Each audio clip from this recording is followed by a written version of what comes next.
Hey guys, welcome to the shop. This is a break from my usual content. Today's more of a carpentry job. And I just wanted to show you a quick way to build some drawers. Now this is just glued and screwed construction with no real concern for aesthetics. It is scrap. But once you've got these ends on, you don't really need a square or measuring tape to cut this. And I cut these by hand. So by the time I'm at this point, it's faster for me to just use a handsaw instead of walking all the way across to the other side of the shop.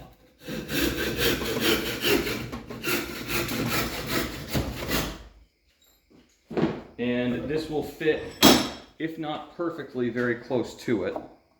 Yep, pretty damn close.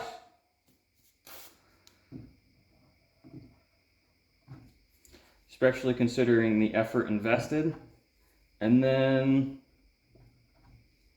I don't go too crazy with glue. I also don't really worry about any squeeze out either, because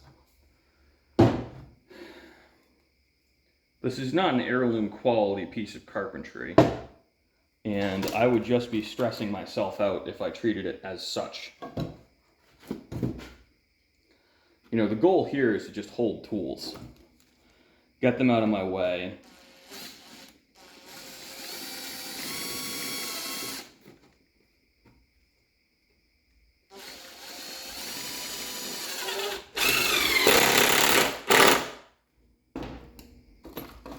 You know, I did construction for a little while when I was younger. My mom was actually a GC, and we flipped houses.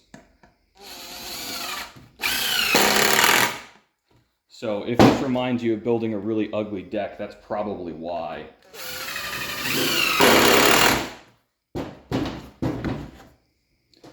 And you can see this is really just, this is leftover scrap that the skilled carpenter I have been working with considered inadequate to finish the house. But you know, we've got that's nice and tucked away. I'm gonna pick the camera up. I hope you don't get seasick. You know, I've got that drawer there, this guy here, this drawer. This holds my nice micrometer set in its box because we like organization here, even though it doesn't look like it. And this is just general tools, because I wanted to open up some more room in here to put some more tools in it. So this is kind of, I guess, turning into a shop update, but I built this bench here. This is all construction scrap left over from remodeling the house. You know, nothing's really changed with the mill. You know, the lathe got moved back. Since my last shop tour, I've put in a lot of shelves for taper shank drill bits. I've got all my cutting oil and lubricants up there. This got re-geared. I changed out the pulleys, so instead of my first gear being, I want to say 190 RPM, my lowest speed now is 450 RPM or thereabouts, which is much more realistic for the drilling I do, but also because that's an inverter duty motor, I can change speeds on it. So that helps. I moved both of the grinders, the surface grinders, into this corner here, so I have more room in front of the garage door to pull in and out bigger jobs, bigger parts. It's also just, you know, I'm not bumping into them as much, which is really nice. I think I got a check plate. I don't know if this was out on the bench. I have the surface plate under there. That's my first anvil. I got this when I was 13. Never getting rid of it. And on this side, I've put up a lot more storage, more toolboxes. We're working through this side. I don't really do as much general purpose work on this side of the shop, so this is more or less junk collection. This is basically the only workbench I really use with any regularity. The Rockwell hardness tester, I need to get a force gauge so I can properly calibrate it.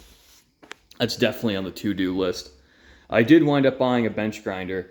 Now this actually paid for itself in about the first hour and a half I owned it, just sharpening drill bits.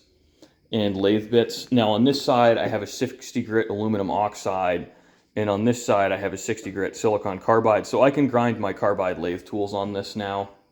I don't have to be married to setting up a fixture on the surface grinder, which is a huge time savings.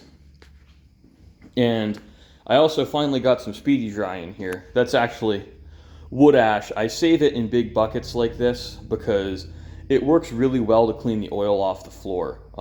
This whole section of floor here looked worse than that, and just, you know, scrubbing in some wood ash and doing that once or twice and sweeping it off makes a huge difference. This boring bar, I had my boring bar video on it. This is complete. I will film a part 2 eventually. I used it for a couple jobs and it works great. I've been kind of pulling myself in too many directions with the filming and the actual working. But this here, I think, is really a game changer for bench space because there's just more room for activities and there's less stuff on this flat surface. So I do have some assembly space for mechanical components, and the goal is to clean this bench off in the next month or so. So I really do have a dedicated assembly and precision measuring space. It's just hard because this is a small shop. Flat surface is at a premium, and there is the temptation, if budget allows, to actually put a rolling toolbox in front of the garage door, and that will become kind of mobile assembly space. Because I do big projects, I guess, when you look at it from a hobbyist perspective, but they're not physically large. This is just a 2x2 garage bay. You know, there's just one more shelf I put up. There's another kind of general purpose HEPA filter. With this small space, when you're doing any sort of heavy stock removal with even the slightest amount of lubricant, the air quality in here is abysmal. So anything I can do to help, and it also keeps the head clean on my mini split. And just so you know, that mini split is level. That's just how far out of level this whole building is. And these are from a kitchen, and they went up here. I got bandsaw blades, and you know, this is actually fun. I think I made this when I was 13 or 14, this old knife. I keep them in here because, you know, I do a little bit of knife making. It's fun. It'll probably become part of the channel at some point, but I think I do want to pick a focus and focus on the machining because that is really most of what we do here. I do here. The dog doesn't really participate. He just sits there and looks pretty. And I'm launching a series. I'm going to call it the Dum Dum's Guide to Basic Machining. Part 1 is going to be on drill presses, and I think I'm going to go basically drill press, grinders, lathe, milling machine, kind of in that theme. And we're going to intermingle with talking about general tools, where I have a video I recorded a couple days ago of just going through the toolbox. And I think that might be really interesting for people because it gives you an idea of what I use and I think what a generalist shop would use. Now, you don't need everything in here. You don't need a coaxial indicator to get started. You don't need this many indicators.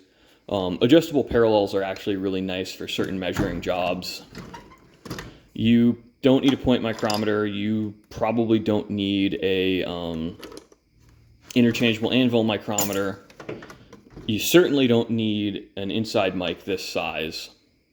But I would get yourself a good set of thread wires. You can use them for a lot of different things that you wouldn't necessarily think of. And, you know, these old cigar boxes, I've got a million of them, actually. These are pretty good for storing small, loose tools and hardware. So, thanks for watching, guys. I hope you enjoyed, and, you know, please like, comment, subscribe, and share. I love interacting with you guys.